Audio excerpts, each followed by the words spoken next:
Ljudi moji, poštovani gledalci, do poslednjeg momenta je bilo neizvesno. Imao je Filipović šut sa 8 metara na kraju.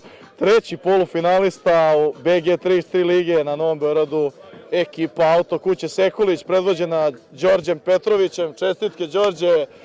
Ti kao neko ko je Auto kući Sekulić, koliko ja pamtim od početka, duži niz godina, reci mi, mnogo toga se promenilo u ekipi. Kakva je sada atmosfera u ekipi, kakva su očekivanja, neki planovi za dalje i možda utisci o turniru? Pre svega želim da čestitam sjajnoj ekipi 3x3 Banane na odličnom basketu. Mi često i treniramo zajedno u Novom Sadu. Momci su stvarno pokazali svaki basket s njima da su veliki su fajteri, igraju momci ozbiljan basket i stvarno je ovo nije bilo slučajno, oni su momci stvarno odigrali sjajan basket i tako iz turnira u turnir igraju fantastično.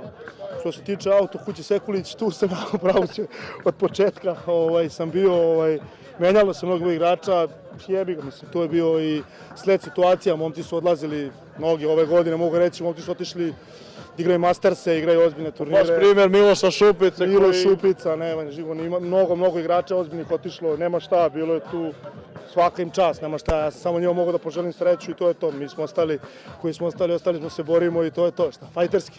Je li moguće da se nešto desi danas, neka titula? Mi smo došli da se borimo, pa ćemo vidjeti koliko je to dovoljno. Za sada polufinale, verovatno polufinale idemo na ekipu Užica, to je ekipa Uroša Lukovića, daćemo svoj maksimum, pa šta nam Bog da.